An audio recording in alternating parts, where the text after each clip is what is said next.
How Oklahoma's governor is trying to encourage folks to return to the workforce. A Joplin bar reacts to Missouri legislation expanding the way they can sell alcohol. Lamar, Missouri authorities investigate a stabbing.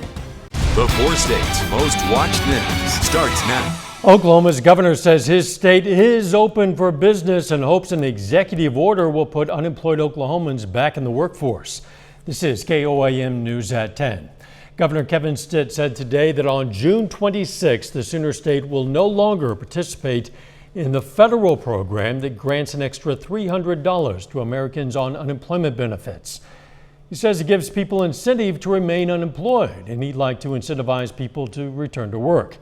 So with that in mind, Governor Stitt also announced executive action that would pay unemployed Oklahomans $1,200 to return to the workforce. To qualify, recipients must not only return to the workforce, but remain employed with the same company for 6 consecutive weeks and work at least 32 hours a week. A pandemic-era law could become permanent. Last week, the Missouri legislature sent a bill to Governor Mike Parson's desk that would allow for the sale of cocktails to go. KOAM's Bronte Sorotsky tells us how the law in its current form helped at least one Joplin bar stay afloat during the pandemic and how they think it'll benefit them in the future. During the pandemic, the ability to offer alcoholic drinks to go helped out Club 609 in Joplin promote their business. People are responsible, but some, like I said, some people want to have dinner and then take home some alcohol and have it at home, as opposed to making 2 stops. I think it'll help people make that decision and order food and drinks at the same time. I think it'll help us and the customers. Club 609's manager says bringing back to-go drinks could even help people readjust as they start going out again. Some people don't want to go out still, and so it gives them the option of having a dinner from our restaurant, having some drinks to take home and be home. Some people are still nervous about going out. We hear about it all the time. So that would help them have a similar experience, but obviously have us make the food and the drinks. The measure would require any to-go drinks to be sealed. Anyone looking to take a drink home would need to have it accompanied by a food order as well. One customer says it could open new doors to trying drinks one normally wouldn't. Yeah, some people might want to have like a date night at home if they have kids, and then they can order their drinks with their meal, and I think it's a good thing. I have kids at home, and so it might be nice to just be able to get a drink with my order and come home and have a drink that I don't usually make at home. The measure would also repeal a prohibition on the sale of alcoholic drinks on Sundays, making it no different than any day of the week. In Joplin, Bronte Sorotsky, KOAM News. Parson has until July 15th to sign the measure. If he does, Missouri will join several other states that have made to-go cocktails legal, including Oklahoma and Arkansas. Today is the final day people can file their tax returns without an extension. The IRS had extended the original deadline from April 15th to today to help those still struggling with issues in the pandemic. Cheryl Gorman with Gorman's Tax Service in Webb City says she's seen an increase in late filers this year, many citing unknowns about unemployment and the stimulus checks as their reason for waiting. There's also an issue with refunds, as nearly 31 million returns are in the IRS ERs, or Error Resolution Service. What it means is there's something on that return that the Internal Revenue Service wants to have human eyes look at. They're in review. It doesn't mean that your preparer's made an error. It doesn't mean that you've done anything wrong. It just means that it's gotten snagged. Many people also have questions about the advanced child tax credit payments, which the IRS announced today would be starting in July. Gorman says they're waiting on more guidance from the IRS. We do have more information about the IRS announcement on our website at KOAMnewsnow.com.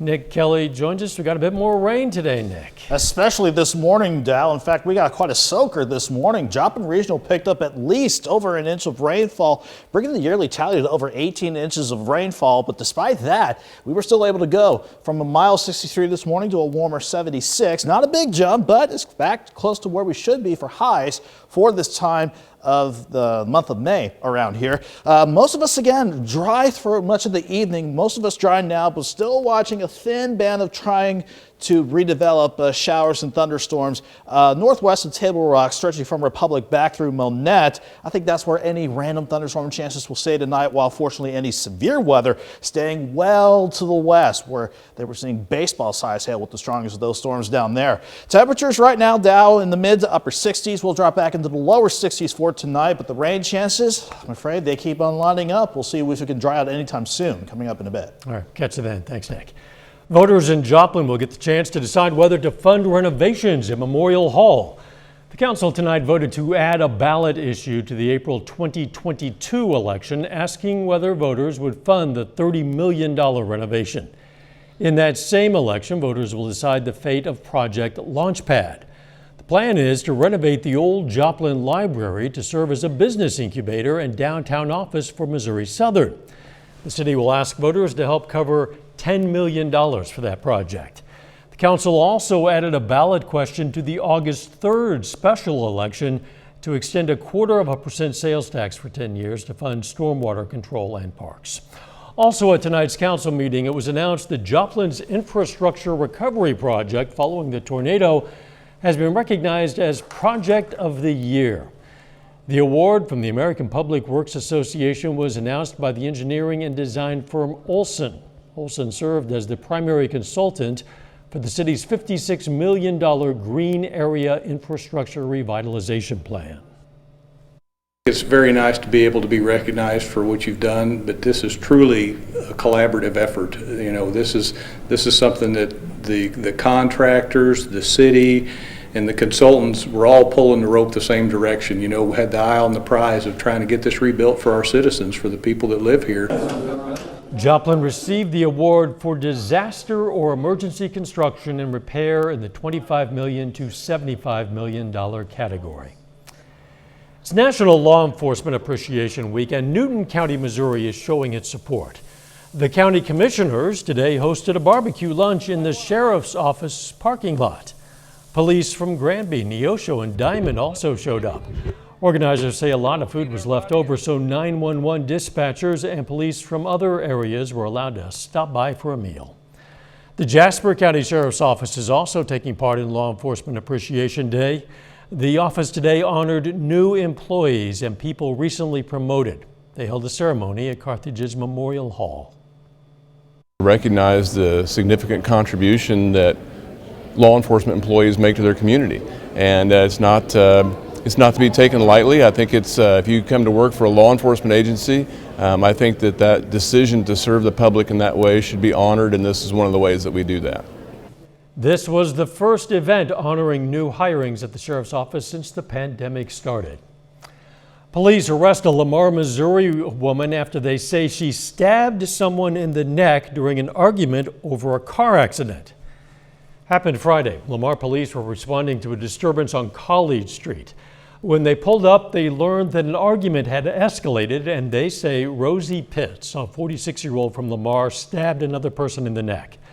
The victim was taken to a Springfield hospital with non-life-threatening injuries. Pitts is charged with first-degree assault. Still ahead, a close associate of U.S. Congressman Gates takes a plea deal on sex trafficking charges. And we look at the pandemic's effect on children's mental health. KOAM. A close associate of Florida Congressman Matt Gaetz today pleaded guilty to several federal charges, including sex trafficking of a minor. As part of the plea agreement, Joel Greenberg promises to fully cooperate with prosecutors. He faces a minimum of 12 years in prison, but his sentence could be reduced based on his level of cooperation. Matt Gaetz, who faces his own federal investigation, insists Greenberg's plea deal has nothing to do with him. The pandemic has been rough on everyone, especially some children. And when it comes to their mental health, it may be hard for parents to understand what's normal, what needs attention, and what to do if there's a problem. But addressing 5 mental health myths may help. Mandy Gaither has more.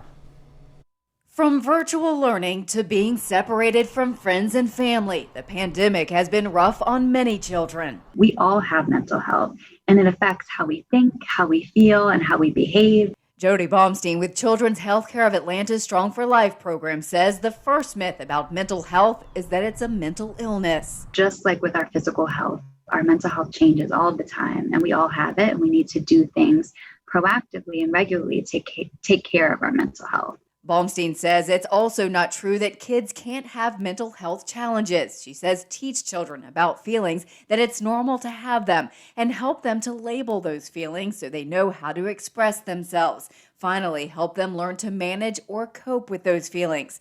Another myth, bad parenting is the cause of those challenges. We really want to shift the conversation away from placing blame on the child or the parent and instead redirect to getting proper assessment and treatment. Baumstein says it's another myth that doctors are quick to diagnose a problem and medicate. It's always a parent's choice to accept a medication recommendation or not. And finally, she says it's a myth that talking about mental health puts ideas into a child's mind. There's no research to support this. And in fact, having open and honest conversations about this stuff is much more likely to help a child feel safe. For Health Minute, I'm Mandy Gaither. The therapist says it's important to teach coping skills when everyone is calm, not in the heat of the moment, and that those skills are practiced regularly. CVS Pharmacy and Target will no longer require fully vaccinated guests to wear face coverings. The companies made the announcement today. Last week, the Centers for Disease Control and Prevention put out new guidance that fully vaccinated people do not need to wear masks or practice social distancing indoors or outdoors. In a statement on its website, Target says it will continue social distancing throughout its stores. In CVS's statement, it says employees are still required to wear face coverings at work. The companies join other retailers, including Trader Joe's, Walmart, Costco, and Starbucks, in dropping mask mandates following the CDC's updated guidance. People are required to wear masks in stores where local mandates are still in place. Later, Frontenac and Girard face off in the 3A regional quarterfinal. We'll have the highlights in sports. But first, even though we're staying warm, we'll have more rain chances lining up. Forecast up next. Spring is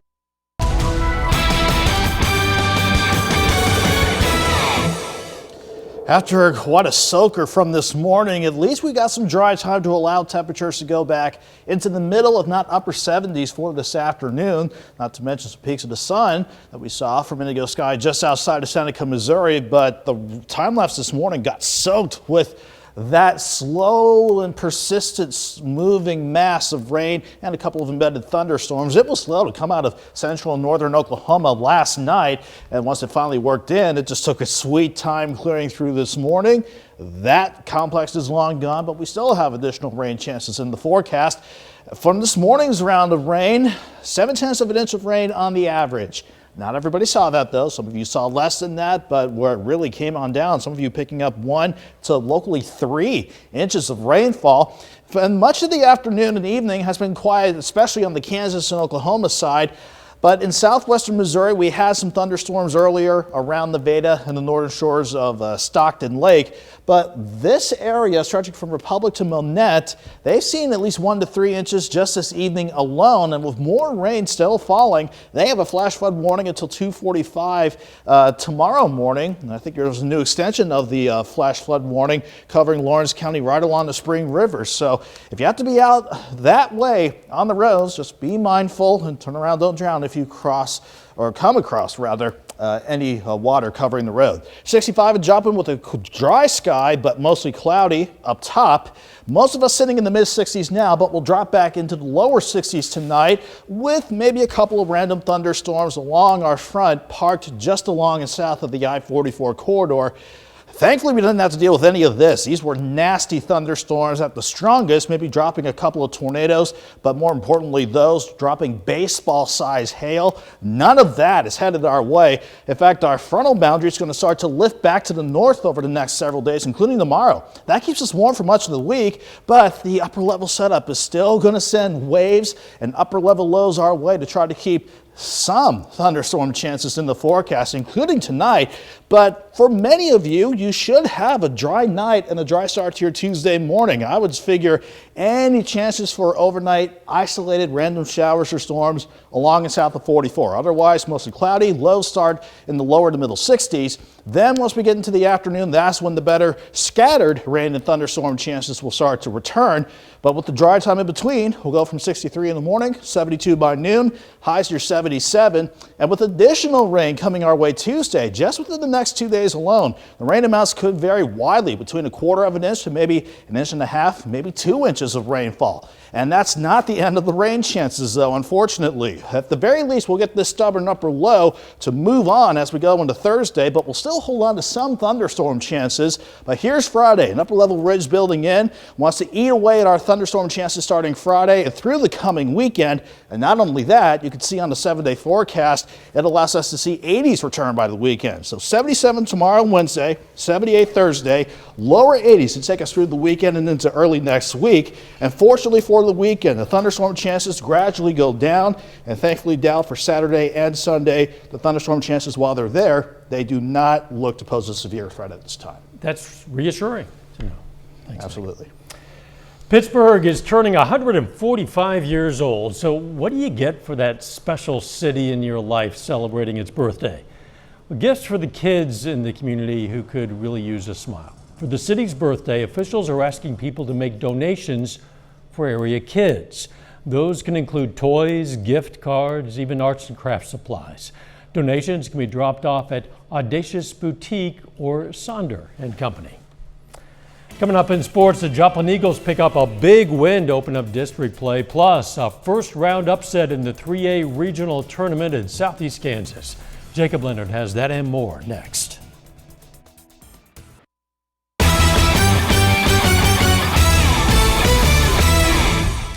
Well, it is playoff time for Kansas high school baseball. In 3A regional action today, we had a couple really good ones in Girard. Now, first up, Frontenac faces the hometown Trojans. First inning, Brett Cleland, hard drive out to right center, hops over the fence for the ground rule double. Caston Fields scores to give Frontenac the 1-0 lead. Now, Raiders trying to add to that lead in the second, grounder to third. Alex Kester comes home with it. Tag beats the runner to keep it a 1-0 game. Unfortunately for the Trojans, one was enough for that dude, Colin McCartney. Strikeout there for McCartney. And he's still out there in the seventh, gets the grounder to end it. Raiders close it out to win 1-0. Frontenac's Colin McCartney, complete game shutout, allowing just 2 hits. He threw a complete game here the first time we played him and was wanting the ball this game. He wanted it, and our defense we feel like is really, really good. So pound the zone, let our defense make plays behind you, and they've been doing that all year. So pretty proud of the whole team. It was a great team effort. Confidence key. My defense played great today. Couldn't have done it without them. My defense played heck of a game. After that one, top-seeded Baxter Springs taking on 8th-seeded Galena. A good start for Brandon Kelly. Strikeout in the first. Later, Kelly starts the double play. Cameron Williamson turns it. Game still scoreless. Now in the third, got to check out this catch. Dason Derringer in foul territory. Nice play up against the fence. This game actually goes to extras scoreless. At the top of the 8th, big hit here. Brett Sarwinski doubles into left. That'll score a run. Galena has the first score of the day. Next batter. This one was the dagger. A.J. Holmes up, clears the fence out and left, 2-run jack. Check out Coach Cook over there. You think he wanted this one. Kenyon Martin on the mound to close it out for Galena. Martin and starter Hadley Price combined for 8 shutout innings. Galena upsets the #1 seed Baxter Springs 3-0. We realize that if you don't win today, there is no tomorrow, so all of our guys knew that, and all of our pitchers knew that they were all ready to go if we needed them. And Hadley pitched a great game, and then it just came time when he was wearing down a little bit. They were starting to hit balls hard off of him, and Kenyon's been our #1 pitcher all year. It's time to go to him and see if we can get the win. And man, he came in and pitched lights out. In Missouri, Joplin tops Lebanon 7-1 in their district playoff opener. The Eagles face Kickapoo on Wednesday. Carthage sees its season come to an end tonight with a 10-0 loss to Republic. The Class 3 District 12 girls soccer tournament gets started tonight in Neosho. And the first match of the night, Webb City got by McDonald County 8-0. Other side of the bracket, Neosho and Carl Junction going at it for a spot in the district championship.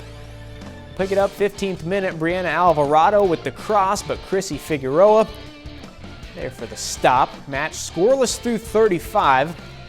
But then, corner kick for CJ gets knocked in by Neosho for the own goal. Dogs lead it by 1. Now Neosho responds in the second half. Alvarado with the ball.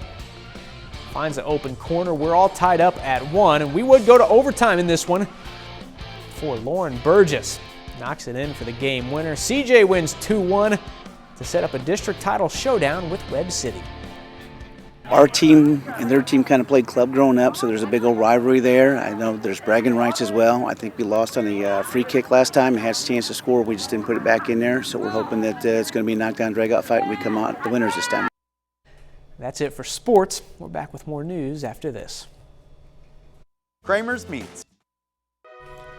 Take time now to honor a local veteran. Sergeant Terry Leach served in the U.S. Army. His hometown, Pineville, Missouri, and we are proud to salute Sergeant Terry Leach. He's tonight's 4th State hero. Checking back in with Nick, we have rain chances for day after day after day ahead. Until we get a little bit of a break in the action by Monday, but then we'll have to stick with Doug's pattern and see severe weather chances by the middle of next week. Our rain chances for the next several days, though, nothing severe expected, but those rain chances will be there. Upper 70s through Thursday, lower 80s for the weekend. If there's any rain in the morning, Michael Hyssop will have everyone covered starting at 5 a.m. Dow. Very good. Thanks, Nick, and thank you for joining us. We'll see you right back here tomorrow. In the meantime, let's take care of ourselves and each other.